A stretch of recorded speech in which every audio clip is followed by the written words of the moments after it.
Hi, I'm Russ Watson. Welcome back to Florida Manufactured Home Living. By now, you've probably watched a few of our videos, and maybe you're starting to picture yourself here in Florida. Warm winter mornings, friendly neighbors, sunshine instead of snow. And you should, because that dream is real. But before you make a move, we need to talk about some pitfalls, the costly, confusing mistakes that can derail even the smartest of retirees.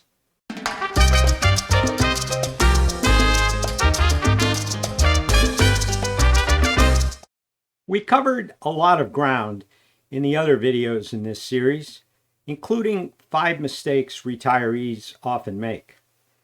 In this 2-part video set, I want to give you some examples of other pitfalls that will come to light as you narrow things down. There is no way to cover them all in one video, or even 2. In fact, it takes a complete framework to eliminate enough of them to give you confidence in your decision. But as you seem to be getting fairly serious about this path, I think it's important you recognize some of the more subtle pitfalls you may face. Oh, and be sure to catch the second video in this set, where I'll reveal a relatively new wrinkle in land lease communities that might shock you. This first one is true in every community type. I have attended many community meetings across the state, and a common question I ask is, how many of you read your prospectus before you bought your home? It never ceases to amaze me that only a few raise their hands. Whether it's a prospectus or similar documents related to condominiums, subdivisions, or co-ops, you not only need to read them, but you also need to know what sections are important and what terms might be highly objectionable. Guest policy is a good example of this. Many people assume since it's their home, they can allow friends and relatives to come down and use it as they please. In fact, this is true in some types of communities. But in almost all land lease communities, and in many co-ops, the owner must be present whenever a guest is staying at the house. And guests generally have an annual limit on the number of days they can stay. In a land lease community, this is typically 30 days a year, with no more than 2 weeks for a given stay. In resident-owned communities, this can really vary from something similar to the absolute right to do whatever you please within your own home, with no guest restrictions and no restrictions on subletting. Now, this is a double-sided coin.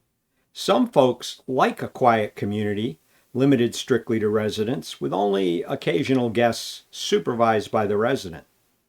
Others want to use the home as a Florida getaway that can be used by friends and family members when they're not using it.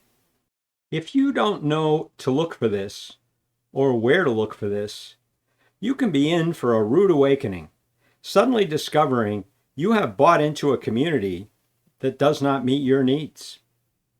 That's why you never want to sign anything until you've reviewed the details, and only then after you learn to recognize those traps yourself. Because clarity today saves regret tomorrow. When you start looking at Florida manufactured home communities, one of the smartest questions you can ask is, who really controls this place? Because the answer can tell you a lot about how life will actually feel. Let's start with land lease communities. Here you own the home, but not the land underneath. The owner, often a real estate investment trust or investment group, controls the park. That means management decisions, rent increases, and even rule enforcement flow from the top down. And it's unlikely you will ever gain access to the upper levels of management, even with legitimate complaints. So it's critical to meet the manager in person.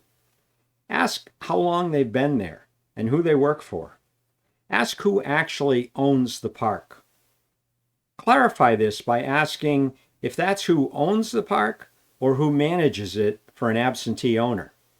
Any subterfuge should be a yellow, if not a red, flag. Why does this matter? Because in my experience, corporations that own and manage communities employ people to do so who are professionals in their industry and reflect a desire by these corporations to own and run successful mobile home parks. Management companies representing absentee investment groups whose only interest is in maximizing the profit out of the community will hire people focused solely on short-term profits. That's not to say that a community run by a management company or even one owned by an investment group is automatically a bad choice. Other factors may offset that, but it's definitely a factor to be taken into account. There are still communities owned by mom and pop or family members who have succeeded them. In these communities, it's likely you could actually talk with the owner, or at least your HOA would be given an audience if needed. It's still important to talk to the park manager because in these parks, managers closely mirror the interests of the owner and are often less concerned with legal formalities than they are with pleasing the boss. In these parks, you should clarify any situation of particular concern to you, such as guest policy, even if the rules clearly spell it out, as management often creates new rules wherever they see fit and offers exceptions in the same manner. In every community type, talk with residents about how responsive management is to maintenance requests or complaints. If you hear words like, "they never call back," or "everything has to go through corporate," that tells you something important about community control. The second piece of the picture in a land lease community is the HOA, if one exists. Under Florida statutes, every land lease community of 10 or more lease lots has the right to create and maintain a homeowners association who, when properly formed and operated, have the right to represent the residents' interest to management on many matters, including the negotiation of lot rents, opposing unwanted or unreasonable rule changes, and verifying pass-through and other charges are legitimate and properly distributed. A land lease community without a strongly supported HOA has a significant disadvantage in presenting resident concerns to management. Before you get serious about a land lease community, determine if there's an active HOA. Look for notices posted on bulletin boards or an HOA website. Ask residents about the HOA, and if they roll their eyes or simply say, "Who?" This might require a second look. Now, in an HOA subdivision, co-op, or condominium community, the control shifts to the homeowners, or at least it's supposed to. In a healthy resident-owned community, you'll see good communication, open meetings, and residents who feel involved. But sometimes a small clique or long-standing board takes over decision-making. Often it's because no one else in the community is willing to take on the responsibility, and these people are stuck with it. But sometimes it's a small group of dominating residents who bully their way onto the board year after year. Either way, it can be troubling. The signs?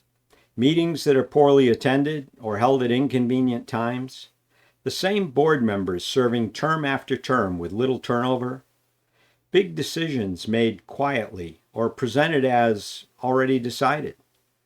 Residents who say it's always the same people running things.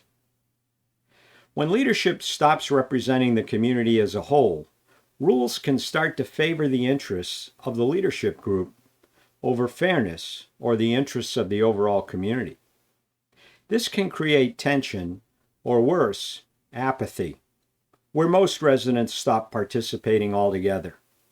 To detect whether a resident-owned community's leadership truly works for its members, look for good communication.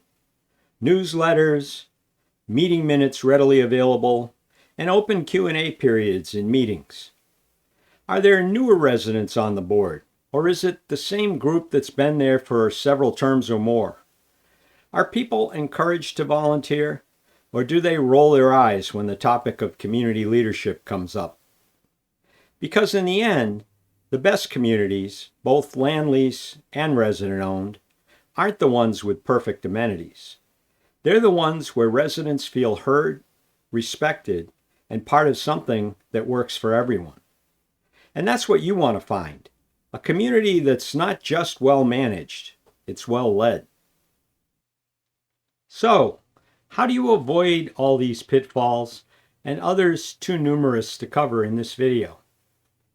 Every one of these pitfalls is avoidable if you follow a clear framework and a trusted guide. That's what Florida Manufactured Home Living Academy was created for, to help you see the full picture before you make your move. Let's start down the road to that dream retirement together. Take the next step. Join our inner circle. It's absolutely free. If you're serious about turning your Florida dream into a reality, without the confusion and without the mistakes, joining the inner circle is your next step. Just type go to innercircle.com in any browser to join today. That's all one word, go to innercircle.com. In part 2 of this set, I'll cover more pitfalls and the relatively new development in land lease parks. I'm Russ Watson, and I'll see you in part 2.